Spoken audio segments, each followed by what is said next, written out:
my god!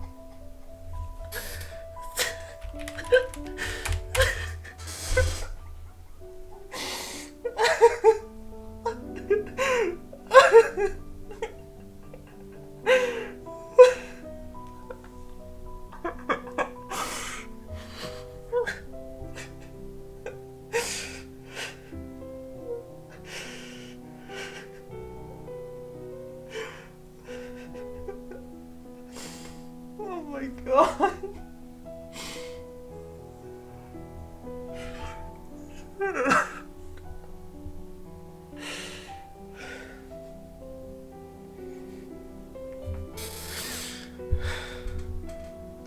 Dude, that is the shakiest I have ever been.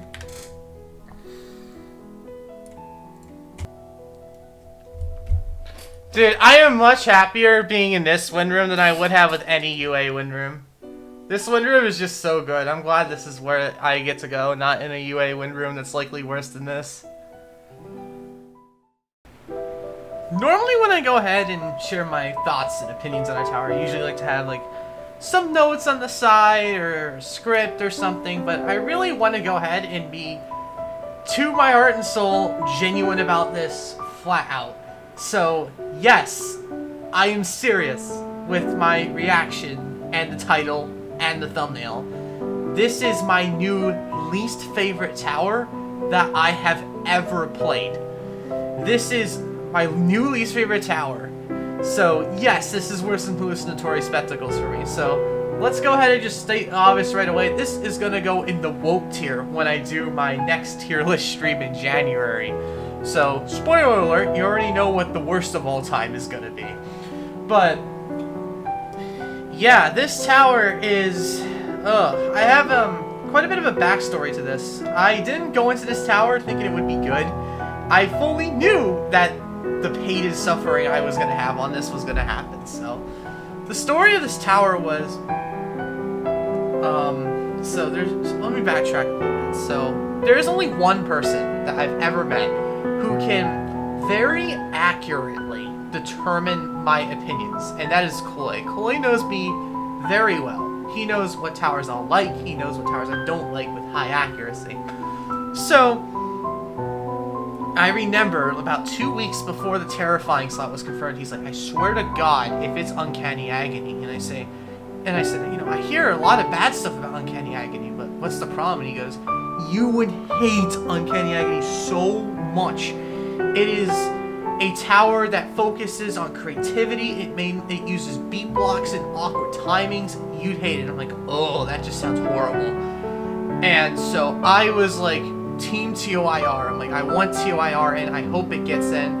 And then I see that this gets in. Needless to say, I was extremely pissed off, and I said that this tower alone ruined the entirety of Zone 7 for me. I was that pissed back then that this tower got in. I was really mad.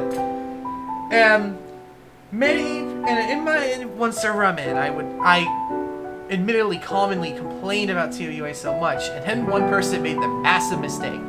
Well, you haven't played TOUA, so how can you hate it? So, I played TOUA, and guess what? It was even worse than I thought it would be.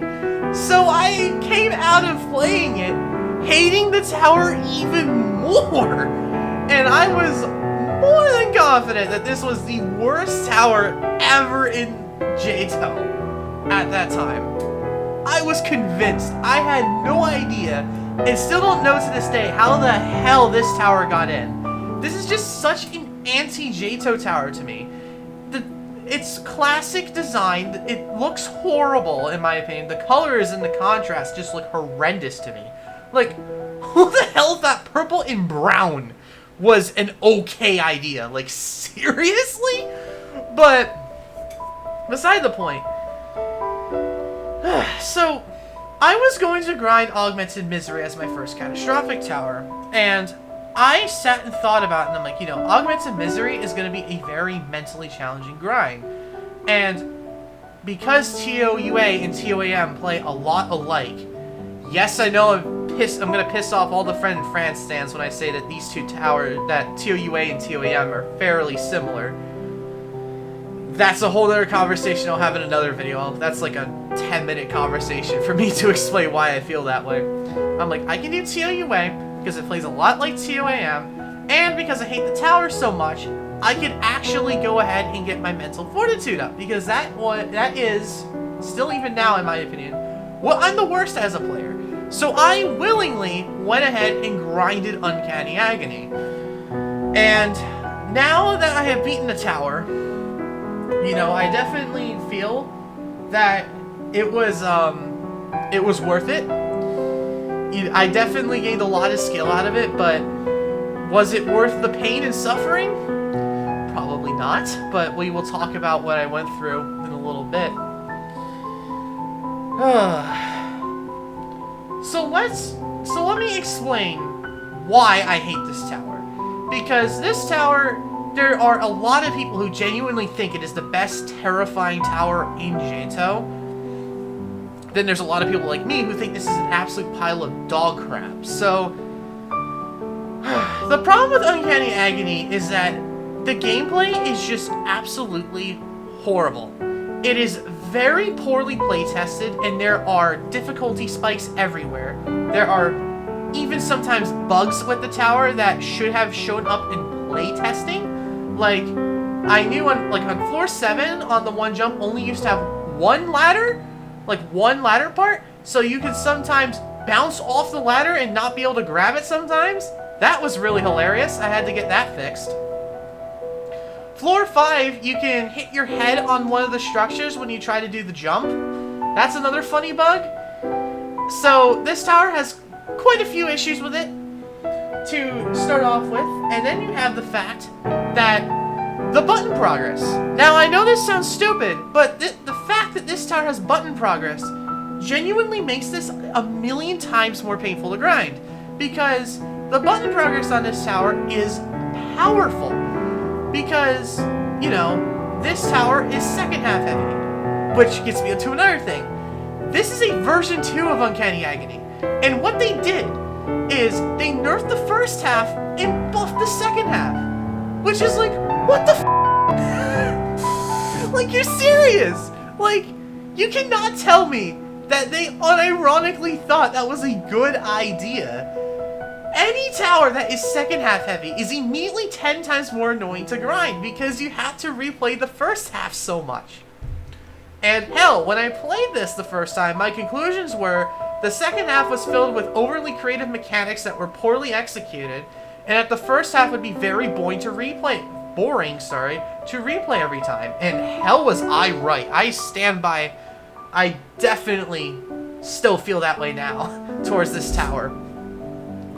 But the button progress makes this tower so powerful because on floor 4, you can literally basically skip like 75% of the gameplay when you have floor 4 outside button progress.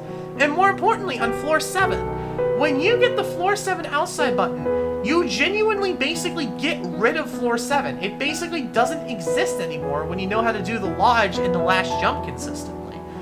So what happens is you feel forced to sit down and play this tower for so long. Every single time I came into this tower, I'd have to play it for at least 3 hours for me to feel okay to leave. And then you get to the fact that I hated the tower's gameplay style, and I genuinely found it extremely annoying, and then I had to feel like that I had to force myself to keep playing. And you got an absolute hell show on the loose, and it just made me absolutely hate the tower so hard. And it doesn't even end there. People who really like this tower do not do a good job of understanding people who don't. And I was told so many times by people who were try-hard lovers of TOUA, oh, you'll get consistent near the end, it'll be so much more fun. That's the funny part. This tower never got consistent because the gameplay is so horribly executed to where it is impossible for it to be consistent. Oh my god, like, it would take me near the end. Like, there were times that I would be able to get floor 7 outside button progress in 30 minutes. Towards the end of my grind, I was still having floor 7 outside done in only 2 hours. And that's before you even take into consideration the hardest floor of Uncanny Agony is 8. So, it would take me 2 hours a lot of the time to just start my JToH grind session because of how hard floor 8 is. And then you take into consideration that I'm already so mad and so fatigued, and it just completely destroyed me to shreds. And hell, I haven't even talked about 9 and 10 yet. Floor 9 should not be hard, but it's very inconsistent, and then floor 10's hard as balls. We'll just put it at that. This tower never got consistent. It never did. Like, sure, towards the end, I did floor 9 twice, and I got to the second half of 10. But that to me isn't consistency. That's just that I was good at those floors that day. Because there were some days that I was really good at those floors, and there were days that I was really crap at those floors because of how inconsistent this tower was. And looking at this tower now, now that I've beaten it, it honestly makes me sad because this tower and its canvas is genuinely really good. But the fact that it was not play tested well and that it has its button progress completely ruins the tower for me. You know, being forced to sit for hours is not a good thing. It would be way better if they got rid of those outsides and just didn't have button progress in JToH. It would make it much better. If they would do that and fix a lot of the inconsistencies and bugs that this tower has, you know, this tower would be okay. It admittedly wouldn't be my full cup of tea to where I would like it a lot, but no. Unfortunately, you have the piece of garbage that is in-game now. And I am sorry, but this is without a doubt my least favorite tower that I have ever played. And if I ever encounter a tower in JToH that is worse than this, I am going to be very concerned with the JToH development team. So, I definitely respect this tower for what it is. And I can somewhat understand why people like it. But it is without a doubt to me just so poorly made and so poorly executed that it's just something that I cannot have any sort of fun with.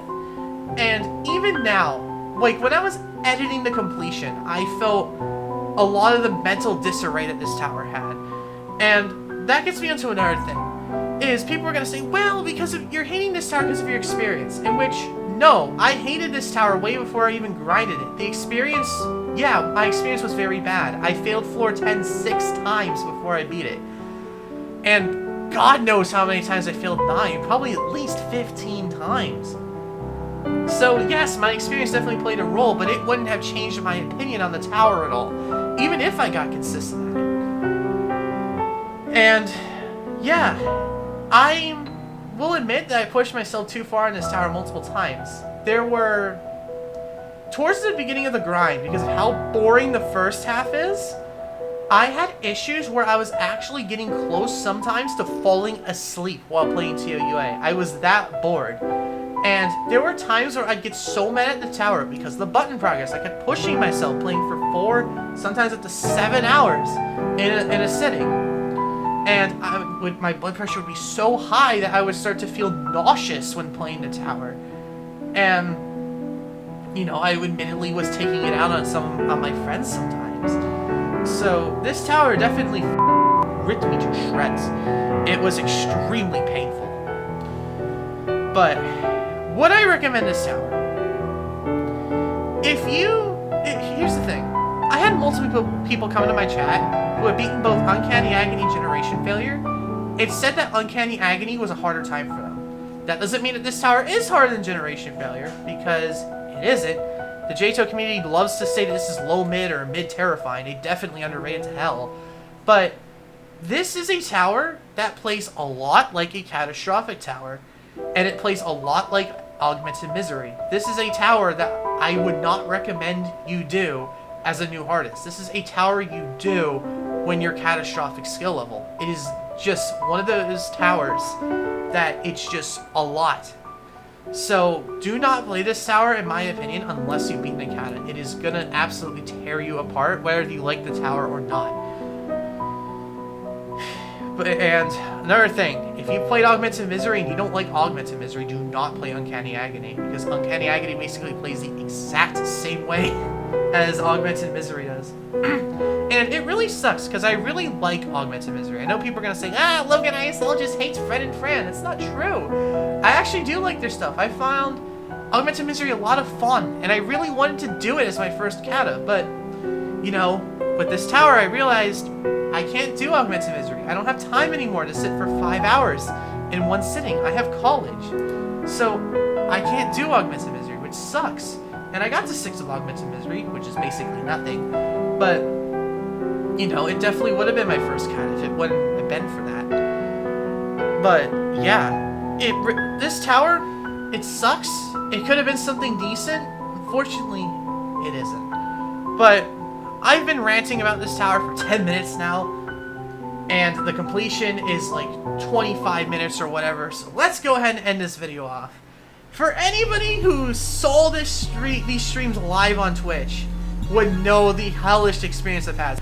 Follow me on Twitch, because I will be streaming my attempts there, and you will be able to see the footage as it's being created, so that when you see it uploaded on YouTube, you can be like, hey, I remember that.